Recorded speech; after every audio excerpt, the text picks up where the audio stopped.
You are listening to Letters from a Father to His Daughter. Jawaharlal Nehru wrote these letters to his daughter Indira when he was jailed by the British during India's freedom struggle. This audio podcast is brought to you by Giribala Joshi. In the previous letter, we learned how different races were formed. In today's letter, Nehru sheds more light on races and languages. Letter 9. The Races and Languages of Mankind. We cannot say in what part of the world man first came into existence, nor do we know where the first human settlements were. Perhaps men came into existence in several parts at more or less the same time. It is likely, however, that when the great glaciers of the Ice Age were melting away and going back towards the north, men lived in the warmer regions. When the ice went, there must have been vast steppes, something like the tundras which we have in Siberia now. These must have become grasslands, and men must have wandered about them as they wanted grass for their cattle. These people who have no fixed place to live in and are always wandering about are called nomads. Even now we have some nomads in many countries, including India, like the gypsies. People must have settled down near great rivers, for the land near the rivers was very rich and good for agriculture. There was plenty of water and it was easy to grow food on the land. So we suppose that people settled in India near the great rivers like the Indus and Ganges, and in Mesopotamia near the rivers Tigris and Euphrates, and in Egypt near the river Nile, and so also in China. In India, the earliest race about which we know anything is the Dravidian race. Later, as we shall see, the Aryans came, and the Mongolians in the east. Even now, most of the people living in South India are descended from the Dravidians.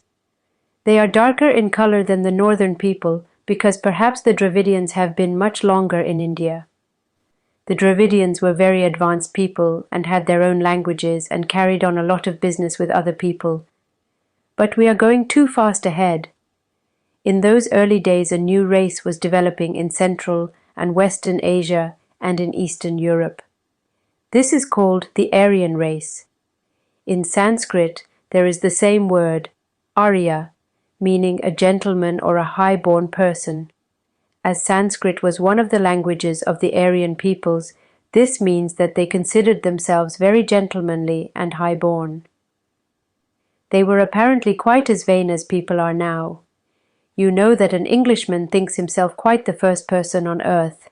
And a Frenchman is equally sure that the French are the greatest people, so also the German and the American and others. These Aryans wandered about northern Asia and Europe over the wide grasslands.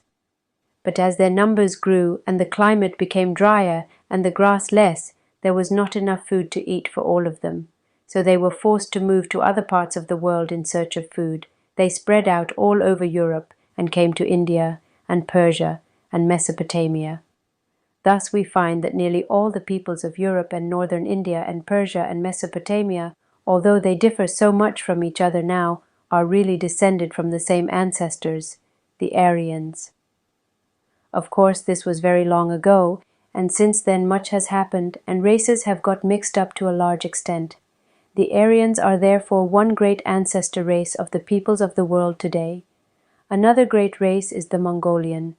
This spread out all over Eastern Asia, in China and Japan and Tibet, Siam and Burma. They are sometimes called the yellow race, and you will find that they usually have high cheekbones and narrow eyes. The peoples of Africa and some other places are the Negroes. They are neither Aryans nor Mongolians, and are very dark in color. The peoples of Arabia and Palestine, the Arabs and Hebrews, belong to a yet different race. All these races have in the course of thousands of years split up into many smaller races and got a little mixed up, but we need not trouble ourselves about these. An important and interesting way of distinguishing between different races is by studying their languages. Each race had originally a separate language, but in course of time many languages developed from this one language. But all these languages were the children of one parent language and belong to the same family. We can easily spot common words in them and see the connection between different languages. When the Aryans spread out over Asia and Europe, they could not remain in touch with each other. In those days there were no railways, or telegraphs, or post, or even written books. So each group of Aryans began to speak the same language, each in its own way, and after some time this became quite different from the parent language or from its cousins in other Aryan countries. For this reason, we now find so many languages in the world. We shall find, however, if we study these languages, that although they are so many, the parent languages are few. For instance, wherever the Aryans went, the language belonged to the Aryan family. Sanskrit and Latin and Greek and English, French, German, Italian, and some other languages are all cousins and belong to the Aryan family. Many of our Indian languages like Hindi, Urdu, Bengali, Marathi, and Gujarati are all children of Sanskrit, and so they also belong to the Aryan family. Another big language family is the Chinese. This has Chinese, Burmese, Tibetan, and Siamese. A third group is the Semitic, which includes Arabic and Hebrew. Some languages like Turkish and Japanese do not fall into any of these three groups. Some of the languages of the South India like Tamil, Telugu and Malayalam and Canaries also do not belong to these groups. These four are of the Dravidian family and are very old. End of letter 9. In the next letter, Nehru writes about the relationship of languages. Don't forget to like, share and subscribe so that Nehru's message of cultivating a scientific mindset can reach even more people. I am Giribala Joshi and I look forward to joining you again in our next episode. Until then, take care and keep exploring.